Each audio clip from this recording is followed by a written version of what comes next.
Good morning. Welcome to Northwest. My name is Kathy Henry, and I'm your worship associate for this morning. And we have a number of speakers today from our Canvas Committee for Commitment Sunday. So Mark Denny will be leading the charge with today's sermon. And then we have a number of other people joining us, including Vanessa Washington, Beata Lamparski, Martha Spear, Peter Gable, and Orlando Hodges. Our chalice lighters today are Julie and Laura Various. And of course, Ken and Alex have worked on the music, and Star Austin will be sharing the time for wonder with us today. And videos have been prepared by Josh Berg, and our tech today is Ben Gable. So, okay, next we have a Canvas testimonial from Vanessa Washington. So first, I just wanted to say Moth Story Hour was awesome. Just anybody who missed it, missed a great time. Okay, my name is Vanessa Washington, and this is my wife, LaTanya Floyd. And we have been members of Northwest, I think, for about 3 years now. Some of you may not recognize us because when we were in church, we mainly went to the 9 o'clock service. And we've been just a little bit sporadic during COVID. So I want to start just by saying I learned about Northwest through a bumper sticker that said answers questioned. I was really intrigued by that, and I looked at the church and was impressed by the what was on the website. And then I went to a service first by myself, and at that first service, Kimmy read a poem about a Black mother talking to her son about all the different ways he needed to behave in order to be safe out in the world. And that poem just brought me to tears, but it also made me think, maybe this church really gets it about what's going on in the world. And so the next time I came, I brought my wife with me, and we stayed because we really felt welcomed by the community. We liked being somewhere where we could just be, you know, in our relationship, and people would be accepting of that. And we also appreciate that Northwest provides opportunities for personal and for spiritual growth and for fellowship, and that the church is really trying to work toward being an anti-racist organization. We appreciate that too. And then the main thing is it doesn't beat us over the head about traditional ideas about salvation. So we appreciate that. And so we support Northwest. Now, this is the whole point I'm supposed to be talking.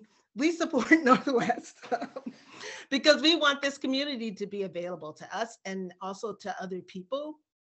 And we know that that's only possible if we consistently provide financial support.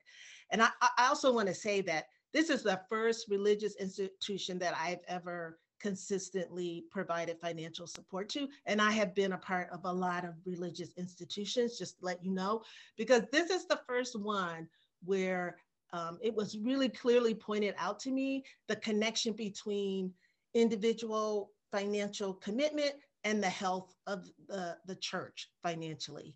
And I thank Dave Young for that. He was the first canvasser that approached me about that. So, so we're supporting Northwest, and we encourage you to support Northwest, and thank you for listening. Thank you so much, Vanessa and LaTanya.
Good morning. Our mission. We are a religious community coming together in the spirit of friendship, with the acceptance and respect for diversity, and with concern and comfort for each other, and to celebrate life's transitions. We promote the principles of the Unitarian Universalist Association in the free and responsible search for truth and meaning. We provide a moral, ethical, and spiritual environment for worship, teaching, learning, exploring ideas, and growing intellectually. We work for social justice through our individual and collective deeds to make the world a better place.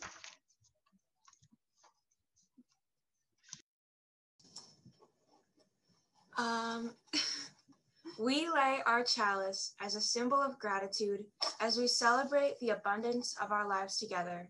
In this sanctuary, we harvest bushels of strength for one another and offer our crop with the hands of compassion and generosity. In the authentic and gentle manner of our connections, we cultivate a simple sweetness to brighten our spirits. May we be grateful for the ways we nourish and uplift each other, for it is the sharing of this hallowed time together that sustains us. Thank you. One of the ways we build our congregational community is by sharing our greatest joys and deepest sorrows. If you would like to share something in this time, please raise your hand, either virtually using the Zoom tool or physically if you're using your camera. Let us pause in quiet for a moment to honor the joys and sorrows we have heard and the unspoken ones we all carry. The 7 principles of Unitarian Universalism. We, a member congregation of the Unitarian Universalist Association, covenant to affirm and promote 7 principles. We hold these principles as strong values and moral guides. We covenant to affirm and promote 1, the inherent worth and dignity of every person. 2, justice, equity, and compassion in human relations. 3, acceptance of one another and encouragement to spiritual growth in our congregations. 4, a free and responsible search for truth and meaning. 5, the right of conscience and the use of the democratic process within our congregations and in society at large. 6, the goal of world communion with peace, liberty, and justice for all. 7, respect for the interdependent web of all existence of which we are a part. We live out these principles within a living tradition of wisdom and spirituality drawn from sources as diverse as science, poetry, scripture, and personal experience. These are the 6 sources our congregation affirms and promotes. 1, direct experience of that transcending mystery and wonder affirmed in all cultures, which moves us to a renewal of the spirit and an openness to the forces which create and uphold life. 2, words and deeds of prophetic people, which challenge us to confront powers and structures of evil with justice, compassion, and the transforming power of love. 3, wisdom from the world's religions, which inspires us in our ethical and spiritual life. 4, Jewish and Christian teachings, which call us to respond to God's love by loving our neighbors as ourselves. 5, humanist teachings, which counsel us to heed the guidance of reason and the results of science, and warn us against the idolatries of the mind and spirit. 6, spiritual teachings of earth-centered traditions, which celebrate the sacred circle of life that instruct us to live in harmony with the rhythms of nature. The 7 principles and 6 sources of the Unitarian Universalist Association grew out of the grassroots of our communities, were affirmed democratically, and are part of who we declare ourselves to be.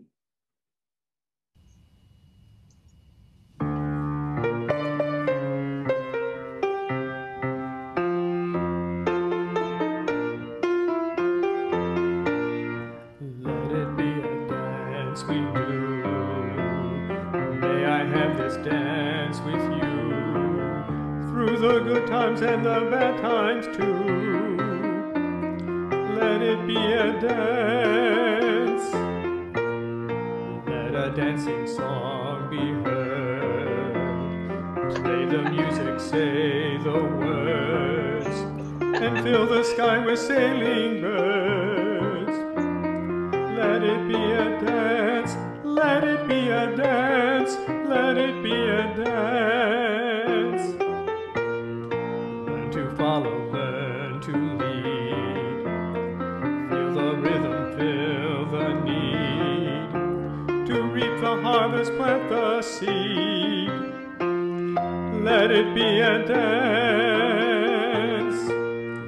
Let it be a dance we do. May I have this dance with you through the good times and the bad times too. Let it be a dance. Everybody turn and spin. Let your body learn to bend. And like a willow with the wind, let it be a dance. Let it be a dance, let it be a dance. A child is born, the old must die. A time for joy, a time to cry. Take it as it passes by. Let it be a dance. Let it be a dance we do. May I have this dance with you through the good times and the bad times too. Let it be a dance. Morning star comes out at night. Without the dark there is no light. If nothing's wrong, then nothing's right. Let it be a dance. Let it be a dance, let it be a dance. Let the sunshine, let it rain. Share the laughter, bear the pain. And round we go again. Let it be a dance.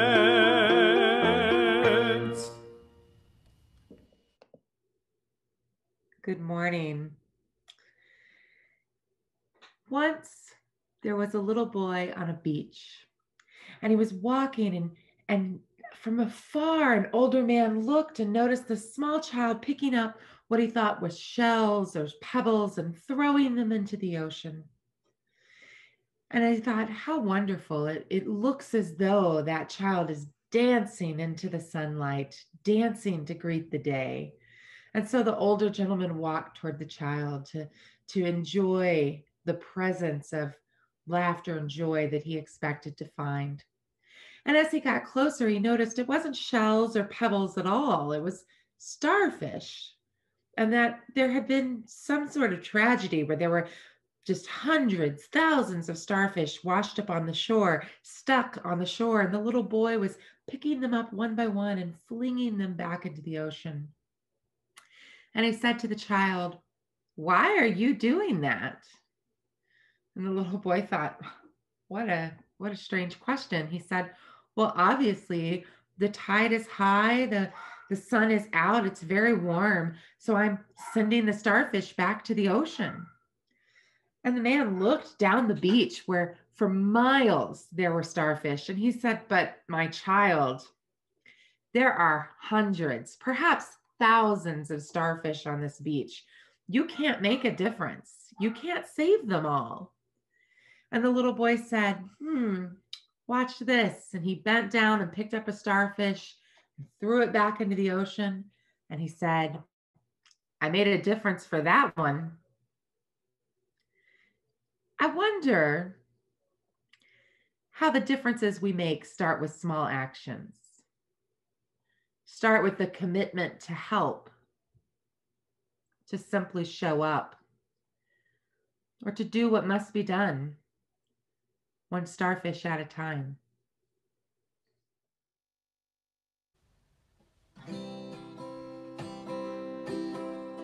This little light of mine, I'm gonna let it shine. This little light of mine, I'm gonna let it shine. This little light of mine, I'm gonna let it shine. Let it shine, let it shine, let it shine. Everywhere I go, I'm gonna let it shine. Everywhere I go, I'm gonna let it shine. Everywhere I go, I'm gonna let it shine. Let it shine, let it shine, let it shine. Hide it under a basket, no, I'm gonna let it shine. Hide it under a basket, no, I'm gonna let it shine. Hide it under a basket, no, I'm gonna let it shine. Let it shine, let it shine, let it shine. This little light of mine, I'm gonna let it shine.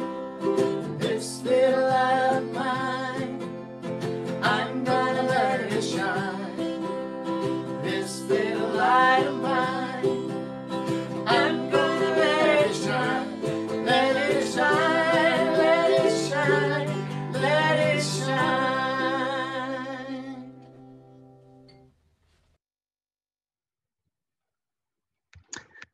Good morning, everyone. My name is Mark Denny, and I'm the finance governor, and I'm here today to share with you why I think you should support this church with your hard-earned money.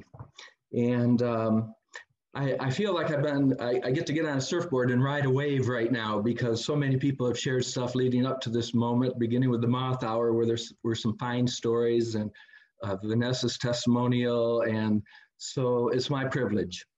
And by the way, there were a lot of great stories at the Moth Hour.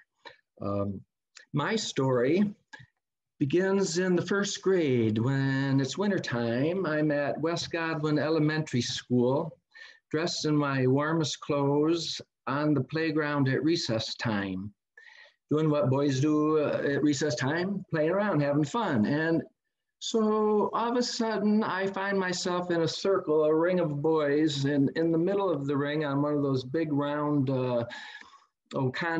cement conduits that they painted colors on playgrounds way back when, is a young boy, and all the other boys, not all the other boys, many of the boys are taunting him, throwing wood chips at him, calling him Freckleface. And this little boy was crying.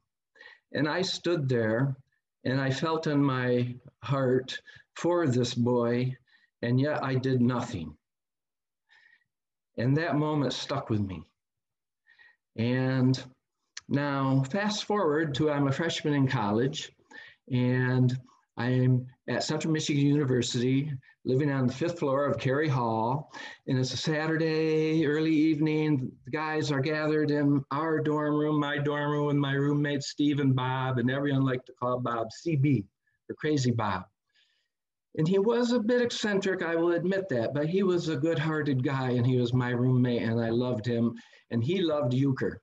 And the game of euchre was going fast and crazy, and Bob was having a good time, and other fellas from the dorm hall were gathered in the room, and we were all having a good time. And in walks Sal, who's a wrestler on the wrestling team, Big Sal, and he takes a broom and he starts poking Bob. Hey, Bob, does that make you laugh? Hey, Bob, what do you think of that? And it was kind of quiet, and there was this nervous laughter. And I was afraid. And yet, here's what I said. I said, Sal, I don't like what I'm seeing right now. And it was quiet, and there was some nervous laughter. And then one of the other fellows said, yeah, Sal, come on, leave him alone. And then there was a little more laughter, and then you could see that the guys were not agreeing with what Sal was doing, and so Sal backed off, and he said, okay. And we got back to the business of having fun. And in that moment, heart pounding, I stood for the inherent worth and dignity of my roommate. That is what I'm about. When I found this church, it was a place that aligned with that commitment that I declare myself to be. This church supports me in living that commitment. It is in alignment with that commitment. And so are the other principles. So today is about declaration. The sermon topic is declaration. So I base this on the work of Martin Heidegger and my studies of Heidegger through a Dr. Fernando Flores, who did work in ontology. He was Chilean Minister of Finance, almost assassinated in a military coup. Freed, came to the US, earned a PhD in philosophy, taught, and I was lucky enough to meet him and study ontology for 2 years. And he made distinctions in ontology, which is what is the study of the nature of being. And making these distinctions, we could say, are important because they help us navigate life effectively, not unlike, you may have heard, Eskimos have many words that they use to describe snow. There's even an article, I read it, was in the Washington Post in January of 2013 that says, yes, there are 50 Eskimo words for snow. Like there's a word for softly falling snow. And there's a word for snow good to drive sled on. And there's 48 more of them. And so having distinctions help us to be more effective. And so there are distinctions in speaking being, which is what Heidegger was all about. Speaking being, Heidegger said, language is the house of the truth of being. I say, we occur in our speaking. Heidegger called it the saying with a capital S, the saying. So now I want to make just a couple quick distinctions. We're going to use the game of baseball as an example. So we see on the game of baseball that there's a field, and we look on the field and there's players, there's managers, coaches, umpires, and it begins when the managers, or before it begins, the managers declare their starting lineup, and the umpire declares play ball, and the players take the field, and the catcher flashes a signal, and the pitcher nods his head and pitches the ball, and the batter tries to hit it, and the umpire calls balls and strikes, and so the game is played. And then we see as the game is being played, there's a radio announcer in the booth who's calling the game. He's offering commentary and colorful insight. And we hear in the fans the agreement and disagreement of what's taking place on the game. And the next day we can read all about it in the newspaper with a colorful report. So we see there's two kinds of speaking going on around this game of baseball, just as there is in the game of life. One kind of speaking is from the announcer in the radio booth and the press reporter, and they talk about the game. They describe the game. They offer commentary on the game. They are in the stands viewing the game, so to speak. And so what they are doing is what I call commenting, offering commentary. They are in the stands. But we see there's another type of speaking going on the field, with the manager, the coaches, the players, and it's this language of calling forth, bringing forth, making happen. It includes declarations. The team manager declared the starting lineup. It includes making promises and requests. It's the language of action. It's the language of bringing about. So just a couple things about declaration, which is the one I want to focus on today. You know, when you bring something about, one of the things to recognize is maybe you have to have some authority. Like, for instance, Kimmy Regal declared Nancy and I husband and wife. She proclaimed that, she declared it, she attested to it with a signature, and by golly, that is so. Now, later at the reception, just say, for instance, she had a few drinks and she felt she made a grave mistake and we shouldn't be married. She stands up and says, I dispronounce you man and wife. Well, she doesn't have that authority, but there is a judge somewhere in a courthouse who does. So authority. Well, you know, we have authority in the domain of the living of our lives. So then when it comes to making these declarations, another aspect is what I call the factuality of the world. For instance, I can't just tell you all and declare that by this spring I will be the starting pitcher for the Detroit Tigers on opening day. That does not jive with the factuality of the world. Which is not to say we should only make declarations that are predictable and easy to achieve. No, rather it's those that stretch us, that are a challenge that we won't necessarily achieve, that are the ones worth pursuing. So I want to kind of end this first part of the sermon by just looking at, you know, that which has been declared and brought forth in this church so far. Certainly it began before I was even born. Someone declared, there shall be a church in Northwest, and UU shall be its name. And we are participating together because of work that people before us have done. And I also want to thank the great people in leadership in our church. When the COVID hit and all of a sudden we needed to shut down, what do? Someone said, let's do this. Let's do a Zoom service. Someone took the lead. They were on the field playing the game, not in the stands wondering what someone was going to do about it. That's what holds us together. We do great work. And sometimes I know we get discouraged. And so I want to end this first part of the sermon talking about staying strong even when it's hard to do so. And I want to leave you with a little quote from May Sarton, Journal of Solitude.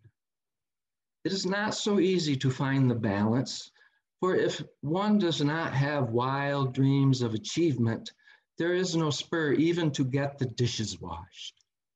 One must think like a hero to behave like a merely decent human being. I thank God for all the decent human beings in my life. Well, this is the story of three umpires in a bar. Referring to an earlier lecture given by Ralph Horowitz at Stanford University, here is the story about three umpires in a bar after a game. These officials are discussing what really happens when they call balls and strikes. What they are really doing is discussing the relationship between reality and human apprehension of said reality. The umpires are having a spirited conversation discussing the relationship between the pitching of the ball and their calling of said pitch. It goes like this. The first umpire, named Frank, says, I call them how they are. This umpire believes that he has direct access to reality. In his mind, he just watches what happens and makes the call appropriately. Paul, the second umpire, says, I call them the way I see them. This umpire acknowledges the limitation of his senses. He knows he may make a call that may or may not reflect reality accurately. Maya, the third umpire, says, they ain't nothing till I call them. Whether or not this umpire has direct access to reality, she knows that she is the one with the authority to declare it a ball or strike. It is what it is by virtue of her declaration. Okay, thank you, Peter. And therein is the point of the second part of the sermon. It ain't nothing till I call it. It's yours to call.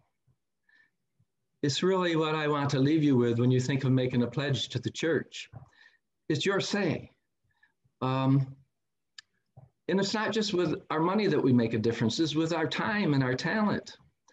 And, you know, sometimes we affect things that don't always work out, and sometimes we affect things that do work out. And I want to acknowledge the great work that this community does. Our social outreach, the Thanksgiving baskets, Adopt-A-Size, support for South Oakland Shelter. Recently, our Social Justice Committee declared a new place we were going to offer our support, Boys to Men. So someone declared that and made it so. I'm aligned with this church because it supports my values. And this is a place for me to live that. And when I forget and want to give up, and when I look down the beach and I see thousands of starfish and think that I make no difference, someone here, somehow, I am reminded it makes a difference to this one. We are here for each other. We offer a place for spiritual and personal growth. We're about raising our children to think for themselves and be accepting and tolerant. We do good work. We mark life's milestones with one another. When I think about the work we do, sometimes you don't even imagine. My friends Patrick and Carrie Day started coming to a meeting at the church. And then they found out about the church, and they wanted so much for their daughters to do the OWL program that they participated with us for a couple of years. People get impacted by the work that we do. And this is about each of us stepping up. Yes, with our money, with our time, with our talent. And I can't wait for the day that the building is reopened and I can give each one of you a hug, because this community supports and sustains me. And I hope you feel the same way, and that you will give to the best of your ability and support this church and swing out. You can either live and be in the stands and watch the game go by and offer color commentary, or you can get on the field and play and swing for the fences. And we don't always hit home runs, but it begins with that declaration that we're going to make it happen. I want to leave everyone today with this quote from William H. Murray. And this is about making it happen. William H. Murray, a Scottish mountaineer, said, "Until one is committed, there is hesitancy, the chance to draw back, always ineffectiveness. Concerning all acts of initiative and creation, there is one elementary truth, the ignorance of which kills countless ideas and splendid plans, that the moment one definitely commits oneself, then providence moves too. All sorts of things occur to help one that would otherwise never have occurred. A whole stream of events issue forth from the decision raising in one's favor all manner of unforeseen incidents, meetings, and material assistance, which no person could have dreamed would have come their way. Whatever you can do or dream, declare it. Boldness has genius, power, and magic in it. Begin it now." End quote. So what do you declare? What do we declare? What are we building? Soon we'll end our service and I will be giving you some instructions for the breakout room. I want you to go there with that question in mind, to not just go through the motions and make a pledge of financial support, but think about it. Really think about what you're up to and what is the declaration you are making with your money and your time, your energy. We are building some pretty great stuff here. We are a place that makes a difference for people, and I think you agree with me on that. So anyway, be bold with your support. Thank you very much. Namaste. we are going to end our service before we go off to the break room with a responsive reading. And I'm going to ask Orlando Hodges to do the B part, the responsive part. And you all can join in with Orlando. This house is for the ingathering of nature and human nature. It is a house of friendships, a haven in trouble, an open room for the encouragement of our struggle. It is a house of freedom, guarding the dignity and worth of every person. It offers a platform for the free voice, for declaring, both in times of security and danger, the full and undivided conflict of opinion. It is a house of truth-seeking, where scientists can encourage devotion to their quest, where mystics can abide in a community of seekers. It is a house of art, adorning its celebrations with melodies and handiworks. It is a house of prophecy, outrunning times past and times present in visions of growth and progress. This house is a cradle for our dreams, the workshop of our common endeavor. Thank you all. Thank you, Orlando. Okay. We now extinguish the flame in our chalice, but not the joy in our heart.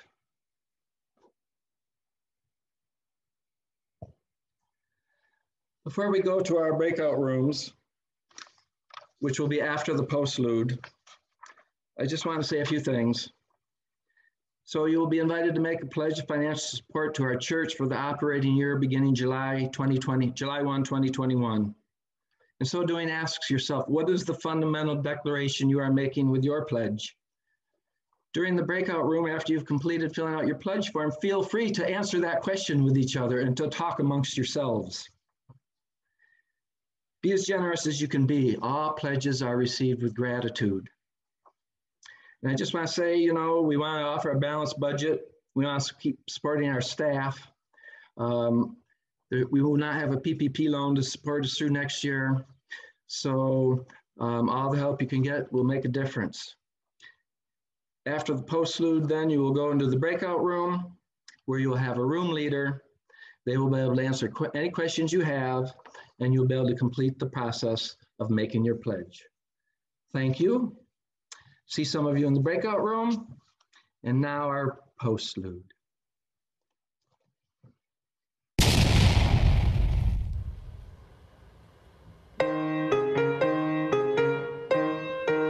Now let us pledge to the power of the faith within. Now let us pledge to the power of the faith within. Lift up your voice, be not afraid. Now let us pledge to the power of the faith within. Now let us pledge to the power of the hope within. Now let us pledge to the power of the hope within. Lift up your voice, be not afraid. Now let us pledge to the power of the hope within. Now let us pledge to the power of the love within. Now let us pledge to the power of the love within. Lift up your voice, be not afraid. Now let us pledge to the power of the love within. Now let us pledge to the power of the joy within. Now let us pledge to the power of the joy within. Lift up your voice.